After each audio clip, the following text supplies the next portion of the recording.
નમસ્કાર વિદ્યાર્થી મિત્રો, ધોરણ 6 પાઠ 2 આદિમાનવથી સ્થાયી જીવનની શરૂઆત અથવા તો સ્થાયી જીવનની એની સફર, બરોબર છે, એના વિશે આપણે આજે અભ્યાસ કરશું. આપણે આગળના ભાગમાં જોઈ ગયા કે આદિમાનવ છે એ પોતે ખોરાકની શોધમાં ભટકતું જીવન જીવતો, પરંતુ 12,000 વર્ષ પહેલા એના જીવનમાં એવું વ્યાપક પરિવર્તન આવ્યું હોય એવું આપણે ભણી ગયા. તો એ વ્યાપક પરિવર્તન કેવી રીતે આવ્યું? તો કે એમના જીવનની બે શોધ. કઈ બે શોધ આવશે? તો કે એક અગ્નિની શોધ અને બીજું આવશે ચક્રની શોધ.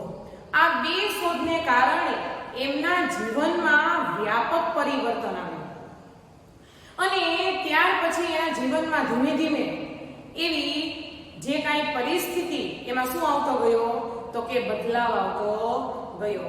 અને એ પરિવર્તનની સાથે સાથે કે પોતે એટલો ભટકતું જીવન જીવતો, બરોબર છે, અને એ બે શોધને લીધે એને કેની શરૂઆત કરી? તો કે ખેતીની શરૂઆત કરી. અને ત્યાર પછી એના જીવનની, એટલે કે કયું જીવન? તો કે સ્થાયી જીવનની એને શું કરી? શરૂઆત કરી.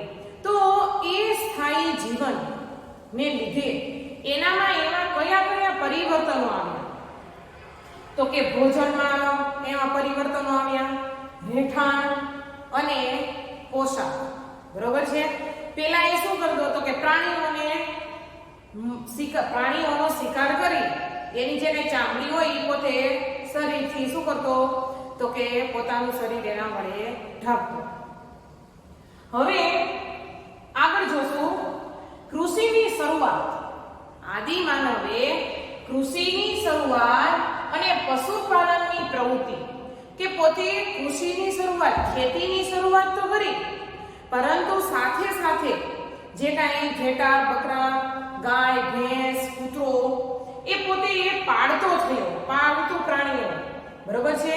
અને એ પશુપાલનની પ્રવૃત્તિ સાથે આદિમાનવનું જે કાંઈ ભટકતું જીવન હતું એ ભટકતા જીવન તરફથી એનું જીવન કેવું બની ગયું?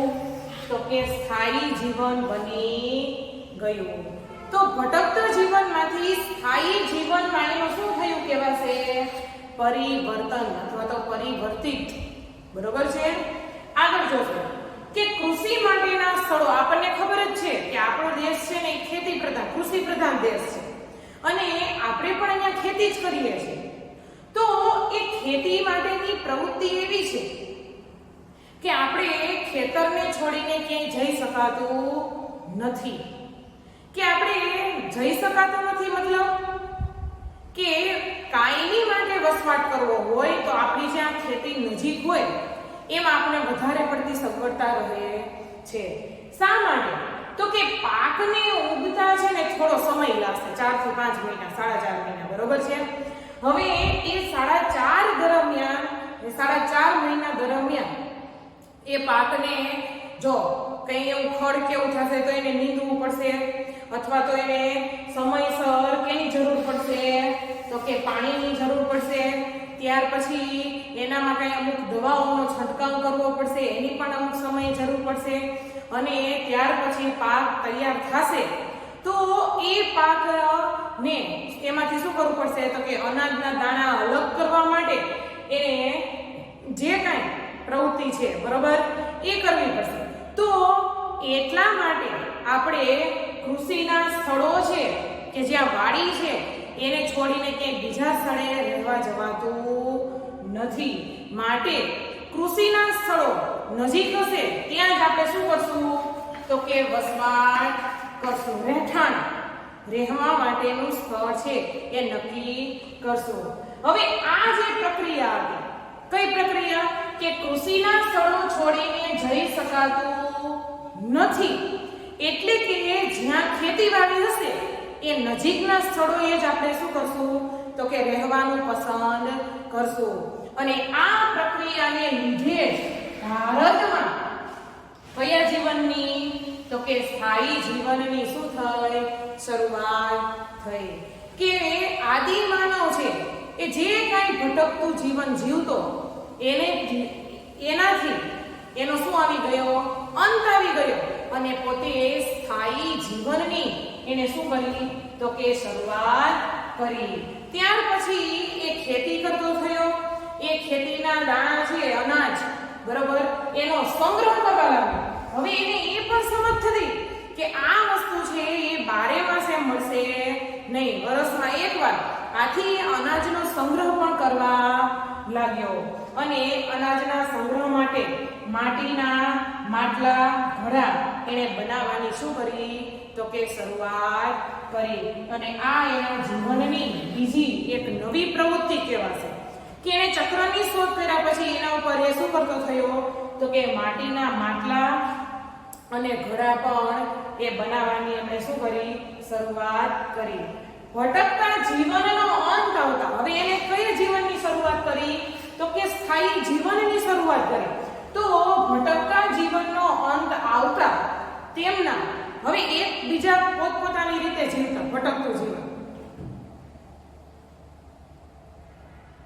બરોબર છે ભટકતું જીવન જીવતા તો સમૂહમાં કોઈ રહેતું નહીં પરંતુ એક સ્થળે વસવાટ કરવા લાગ્યા કે જેથી કરી દરેક લોકો છે કેમાં રહેવા લાગ્યા સમૂહમાં રહેવા લાગ્યા બરોબર અને એને લીધે તેમના ખોરાક તેમના ભાષા અને તેમના રહેઠાણો એમાં પણ શું આવ્યા વ્યાપક ઘણું બધું એવું શું આવ્યું પરિવર્તન આવ્યું ઘણું બધું એ લોકોમાં શું થયો ફેરફાર થયો એ લોકો ઘઉં જવ અને પશુના માંસ માછલી ફળો આ બધું ખાતા બરોબર છે કે એટલે કે ઘઉં જવ એટલે કે ચોખા બરોબર છે અને પશુઓના માંસ માછલી ફળો આ બધો એનો શું હતો ખોરાક હતો ત્યાર પછી ગારા માટી તો કે એક સ્થળે વસવાટ કરવા લાગ્યા હવે આપણને ખબર છે કે એ જ્યારે ભટકતું જીવન જીવતો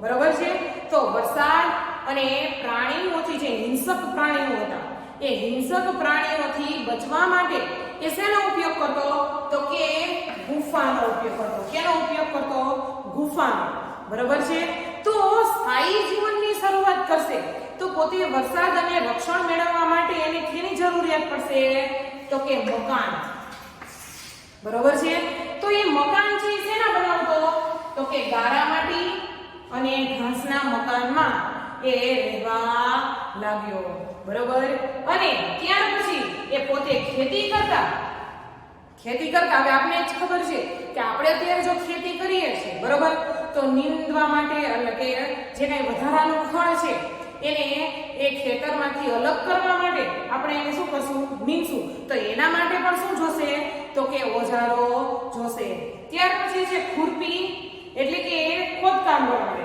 છીણી પછી આવશે દાતરડા અને આ તમામ ઓજારો છે એ શેમાંથી બનાવતો તો કે પથ્થરમાંથી બનાવતો હવે એ સમય આપને એમ થાય છે કેવી રીતે બનાવતો છે તો કે એ જે કઈ દાતરડા છે લાકડાના જે કઈ થડ હશે બરોબર એમાંથી અને પથ્થરોના જે છે કઈ અણી કાઢી અને લાકડા જે કઈ ઓલી આપણે વડવાઈ હોય ઓલા શું કહેવાય એને બરોબર છે એનાથી શું કરતો હશે બાંધતો હશે બરોબર એવી રીતે એના શું બનાવતો તો કે હથિયારો છે એ બનાવતો તો આવા પ્રકારના એ સાધનો લાકડામાંથી અને કેમાંથી તો કે પથ્થરોમાંથી એ બનાવતો હશે બરોબર છે હવે આપણે આગળ જોશું કે આપણે અત્યાર સુધી ભણ્યા કે કંદમૂળ ફળો ખાતો એના આ અવશેષો મળીએ એવા ઓજારો મળીએ એવા આ પ્રાણીઓ એ પાડતો પણ એ સમયે એ પ્રાણી પાડતો એવી આપણને આજે કેમ ખબર પડશે તો કે એના અવશેષો છે એ પુરાતત્વ શાસ્ત્રીઓ એટલે કે જે ઇતિહાસકારો છે એને શોધી કાઢ્યા છે તો કયા કયા એવા અવશેષો છે તો કે ઘઉં જવ, ઘેટા બકરા, એટલે ઘેટા બકરા ન મળેલા, પરંતુ એ મૃત્યુ પામ્યા પછીના એના જે કઈ હાડકાઓ હશે એ મળી આવ્યા છે. પથ્થરોના ઓજારો, આ તમામ વસ્તુઓ છે ક્યાંથી મળી આવી છે? તો કે મહેરગઢમાંથી મળી આવી છે. તો આ મહેરગઢ છે હાલ ક્યાં આવેલું છે? તો કે પાકિસ્તાનમાં આવેલું છે. ત્યાર પછી બીજું આવશે ચોખાઓ, પછી પ્રાણીઓના હાડકા, ચોખા અને પ્રાણીઓના હાડકા, આ બે વસ્તુના અવશેષો પણ મળી આવ્યા છે. તો એ ક્યાંથી મળી આવ્યા છે? તો કે કોલડીવા, કોલડીવા, બરોબર. તો એ ક્યાંથી મળી આવ્યા છે? તો કે આ સ્થળ છે એ હાલ ક્યાં આવેલું છે? તો કે ઉત્તર પ્રદેશમાં આવેલું છે. પછી આવશે ચોખા, ઘેટા બકરા, એટલે કે ઘેટા બકરાના એના હાડકા અને પથ્થરોના ઓજારો, આ ત્રણ વસ્તુઓ પણ મળી આવી છે. ક્યાંથી મળી આવી છે? તો કે મહાગઢા, મહાગઢા એ હાલ ક્યાં આવેલું છે? ઉત્તર પ્રદેશ. હવે અહીંયા ચોખા જ મળી આવ્યા છે મહાગઢા. તો એનો મતલબ એમ કે એ સ્થળે આદિમાનવ છે એ ચોખાનો શું કરતો હશે? ખેતી કરતો હશે, બરોબર. હવે આપણે આગળ જવ એમ નામ સાંભળેલું, પણ ચોખામાંથી જે કઈ નકામો દાણો નીકળશે, ઓલો પૂતળાવાળો, બરોબર છે, એને આપણે શું કહીશું? તો કે જવ કહીશું. માનવ વસાહતો એટલે કે મકાનો મળી આવ્યા છે, કાળા માટી ઘાસના, બરોબર છે. અને ગેંડાના હાડકા હાલ ક્યાં મળી આવેલા છે? તો કે લાંધણજ, અને એ લાંધણજ આપણા ક્યાં આવેલું છે? તો કે ગુજરાતમાં આવેલું છે. ઘઉં, મસૂર, કૂતરાના હાડકા એટલે કે કૂતરાના હાડકા અને ખાડાઓના મકાનો, બરોબર, એવા મકાનો મળી આવ્યા છે. તો એ ક્યાં મળી આવ્યા છે? બુર્જ હોમ અને ગુફ ક્રાલ. ક્યાં મળી આવ્યા છે? બુર્જ હોમ અને ગુફ ક્રાલ. તો એ હાલ ક્યાં આવેલું છે? કાશ્મીરમાં, બરોબર. ત્યાર પછી છે ભેંસ, બળદ અને ઓજારો. તો કે ભેંસના હાડકા મળી આવ્યા છે અને બળદ. તો કે એ સમયે આદિમાનવ છે બળદથી ખેતી કરતો હશે એવું આપણે અનુમાન છે લગાવી શકીએ. તો આ ત્રણ અવશેષો ક્યાંથી મળી આવ્યા છે? ચિરાંદમાંથી મળી આવ્યા છે. ક્યાંથી મળી આવ્યા છે? ચિરાંદમાંથી મળી આવ્યા છે. અને એ ચિરાંદ છે એ હાલ ક્યાં આવેલું છે? તો કે બિહારમાં આવેલું છે. સમજ પડી? તો આ જે કઈ અવશેષો જે તે સ્થળેથી મળી આવ્યા છે એના ઉપરથી આપણને એ સમજ પડશે કે આદિમાનવ પોતે એ સ્થળોએ આ પ્રકારની ખેતી કરતો હશે, બરાબર. આમ પુરાતત્વ શાસ્ત્રીઓએ શોધેલા સ્થળો કઈ આવશે?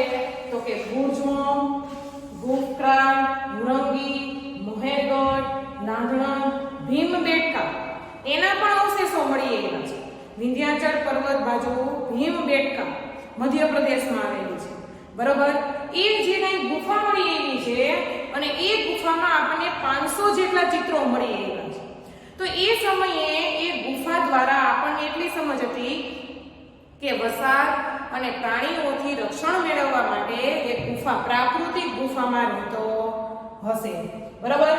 તો એ ભીમબેટકામાંથી એ ગુફામાંથી પણ માનવ વસાહતો એટલે કે માનવના રહેઠાણો એ આપણને મળી આવ્યા છે. પશુપાલનની માહિતી, પશુપાલન એટલે કે એ સમયે પણ એ પશુઓ પાળતો હશે. મહેરગઢમાં પણ, મહેરગઢ એટલે કે હાલ પાકિસ્તાનમાં પણ તેમના ઘર અને ખેતીની માહિતી છે એ આપણને મળી આવે છે કે એ સમયે એ સ્થળે પણ એ ખેતી કરતો હશે. ઓજારો, તો કે એ થોડા ઓજારો પણ મળી આવ્યા છે અને એના ઉપરથી આપણને ખબર પડે કે આદિમાનવ છે એ પોતે ખેતીવાડીમાં આ ઓજારોનો ઉપયોગ કરતો હશે. ઓજારો છે એ કેમાં ઉપયોગ કરતો હશે? કૃષિ કાર્યમાં, કે જે કાંઈ ઓજારો દાંતરડા, ખુરપી જે કાંઈ મળી આવ્યા, બરોબર છે, એના ઉપરથી ખબર પડશે કે એ પોતે ઓજારો છે એનો ઉપયોગ ક્યાં કરતો હશે? તો કે કૃષિ કાર્યમાં કરતો હશે. પ્રાચીન સમયમાં મહેરગઢ, બરોબર, મહેરગઢ એટલે કે પાકિસ્તાનમાં એ પ્રાચીન સમયનું જ્યારે ભારત અને પાકિસ્તાન એમ બે ભાગ ન હતા ત્યારે આ મહેરગઢ છે એ ભારતનું સૌથી પ્રાચીન ગામ હતું. કયું? તો કે મહેરગઢ. બરાબર. એ ત્યાં પણ એવા અવશેષો મળી આવ્યા છે. કેવા? તો કે ખેતી એટલે કે અનાજના દાણા મળી આવ્યા છે. એના ઉપરથી એમ ખબર પડશે કે આદિ માનવ છે એ ત્યાં શું કરતો હશે? ખેતી કરતો હશે. એટલે કે કૃષિ સાથે એ સંકળાયેલો હશે. ખેતી, ઘેટા બકરા પણ પાડતા હશે, કારણ કે ઘેટા બકરાના પણ એવા હાડકાના અવશેષો છે એ મળી આવ્યા છે. હવે એ સમયે એણે એવા કોઠારો જોયેલા. એ કોઠારો ઉપરથી ગારા અને માટીના જે કંઈ કોઠારો બનાવવામાં આવતા, એના ઉપરથી ખબર પડતી કે એ સમયે પણ અનાજનો સંગ્રહ એ આખા વર્ષનો અનાજનો સંગ્રહ છે એ કરતા હશે. એ સમયે તેઓ લંબચોરસ ઘરોમાં રહેતા, કે લંબચોરસ આકારના એવા શું મળી આવ્યા છે? તો કે મકાનો મળી આવ્યા છે. અને એ સમયના આ અનાજ સંગ્રહ માટેના જે કંઈ કોઠારો પણ મળી આવ્યા છે, એના ઉપરથી પણ આપણને ખબર પડશે કે એ પોતે અનાજનો શું કરતો હશે? તો કે સંગ્રહ કરતો હશે. અને ખેતી અને અનાજના જે કંઈ આ અવશેષો મળી આવ્યા, એના ઉપરથી ખબર પડશે કે એ સમયે આદિ માનવ છે એ ખોરાક પકવીને જમતો હશે, એટલે કે શાકાહારી. બરોબર છે.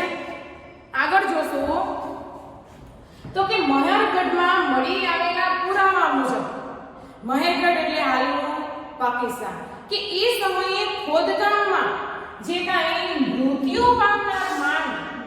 મૃત્યુ પામનાર જે વ્યક્તિ, એને જે કાંઈ દફનાવવામાં એટલે કે દાટવામાં આવતું, તો એ માન સન્માનથી દફનાવવામાં આવતું.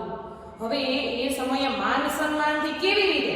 તો કે એક જગ્યાએ એક કોક વ્યક્તિને જે દફનાવવામાં આવ્યો છે, એ વ્યક્તિની સાથે સાથે બકરીને પણ શું કરવામાં આવી છે? દફનાવવામાં આવી છે.